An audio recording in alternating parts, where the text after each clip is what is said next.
ओ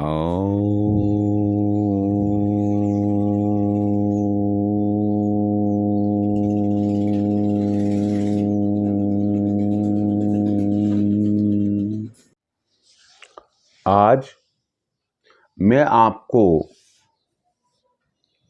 भूखंड यानी कि प्लॉट आपके लिए कौन सा शुभ रहेगा, आपको कौन सा प्लॉट मकान बनवाने के लिए क्रय करना चाहिए ताकि आप उस पर मकान बनवाकर सुखी जीवन व्यतीत कर सकें। लेकिन हम इस एपिसोड में जो मैं आपको अभी बतलाने जा रहा हूँ, इसमें प्लॉट की एक कैरेक्टरिस्टिक, एक विशेषता और के संबंध में आपको जानकारी दे रहा हूँ।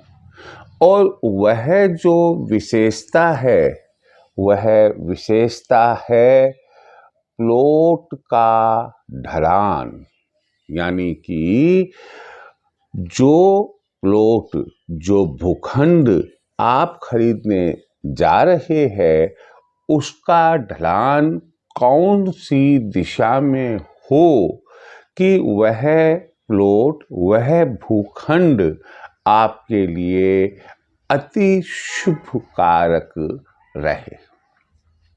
हम इस पर विचार करें। आपसे मैं यही कहना चाहूँगा कि आप मेरे चैनल को यदि सब्सक्राइब नहीं कर पाए हैं तो आप उसे सब्सक्राइब करें, और साथ ही साथ जो अपन ये बात बता रहे हैं आपके लिए, उसे आप पूरा सुने ताकि आपको जानकारी हो कि ऐसी भी व्यवस्था हमारे वास्तुशास्त्र, हमारे प्राचीन ग्रंथों में दी गई है। मैं आपको एक बात बहुत अच्छे से बताना चाहता हूँ कि थोड़ी सी जो हमारी नेग्लिजेंसी है, हमारी जो लापरवाही है, वही हमारे भविष्य के लिए सुख और दुख का कारण बनती है। कहने का मतलब है कि लापरवाही शब्द काम में लिया है तो सुख तो हो नहीं सकता है उसमें, और दुख ही दुख का कारण, परेशानियों का कारण बनती है। हमेशा ध्यान रखिए, ज्योतिष और वास्तु ऐसे कुछ क्षेत्र है, कुछ ऐसे विषय है जो मानव जीवन में यदि कहीं से भी परेशानियों को भेज देते तो वो परेशानियां ना तो इंग्लिश सिस्टम से, ना इंडियन सिस्टम से, ना यूनानी सिस्टम से पकड़ में नहीं आती है कि उसकी कोई दवा हो। उसकी दवा तो कोई बाद में विद्वान पुरुष जो ज्योतिष या वास्तु का ज्ञाता है वही आपको बता सकता है कि भाई आप परेशान ना होइए। आपकी ये जो परेशानियां है, ये जो कष्ट है, ये जो दुख है, ये तो सब के सब आपने अपने हाथों से बोए हैं। आपने अपने हाथों से ही इन्हें पैदा किया है। तो उन्हीं में से मैं एक बात आपके साथ में शेयर कर रहा हूं इस एपिसोड में। जैसा कि प्राचीन समय से हम मनुष्यों को 4 वर्णों में विभाजित कर रखा है। ध्यान रखिएगा कि ये 4 वर्ण जो है वो है ब्राह्मण, क्षत्रिय, वैश्य और शूद्र। ये 4 वर्णों में हमें बांट रखा है। तो जो भूमि आप खरीदने जा रहे हैं, मकान के लिए, दुकान के लिए, आप कारखाने के लिए खरीदने जा रहे हैं, तो आप इन 4 वर्णों में से किसी न किसी तो वर्ण में आते हैं ना। या तो आप ब्राह्मण हैं, या आप क्षत्रिय है, या वैश्य है, या आप शूद्र है। तो शास्त्रों में इस चीज का उल्लेख हमें मिलता है कि हर वर्ण के लिए जो भूखंड है, जो जमीन है, वो अलग अलग तय की हुई है, ढलान के हिसाब से, स्लोप के हिसाब से। तो यहां फिर यही प्रश्न उत्पन्न होता है कि आखिर वो क्या व्यवस्था हमें मिलती है जो हमें ध्यान रखना चाहिए।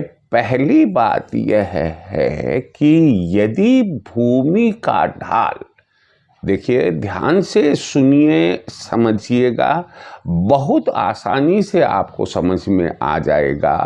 आप अपने साथ जब प्लॉट खरीदे तो उस समय अपने पास चाहे मोबाइल का कंपास हो, चाहे आप अलग से कोई कंपास किसी दुकान से, स्टेशनरी वाले से खरीद कर अपने साथ में रखे, आप कंपास से देखिएगा कि जब भूमि का ढाल, जब प्लॉट का ढाल उत्तर में हो, नॉर्थ में हो, यह ब्राह्मण वर्ग के लिए, ब्राह्मण वर्ण के लिए सर्वश्रेष्ठ होता है।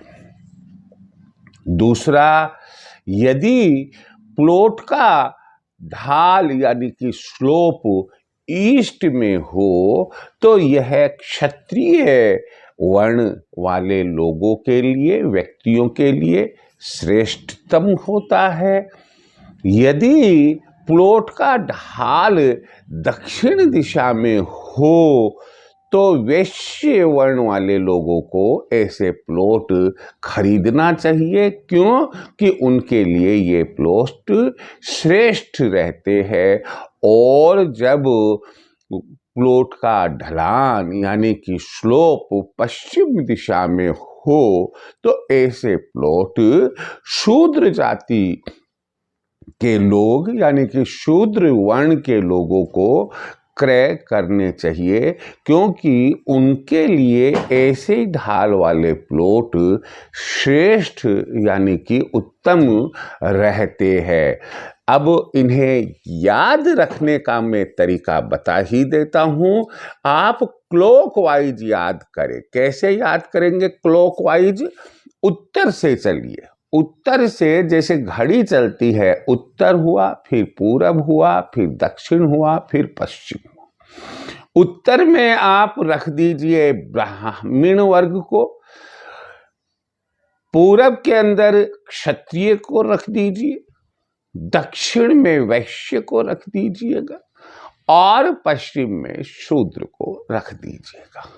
अब आप सरलता से यह ध्यान रख सकते हैं, याद रख सकते हैं कि जमीन का ढाल यदि उत्तर में हो, पूरब में हो, दक्षिण में हो, पश्चिम में हो, तो आप जिस वर्ण जाति को बिलोंग करते हैं उसके अनुसार आपके लिए वह प्लॉट जो आप देखने गए हैं, जो आप खरीदना चाहते हैं, वह आपके लिए उत्तम रहेगा या नहीं, इसकी ऑटोमेटिक जानकारी आपको हो जाएगी।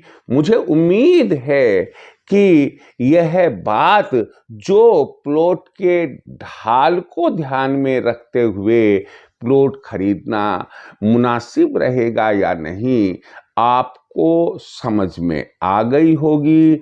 जय श्री कृष्ण।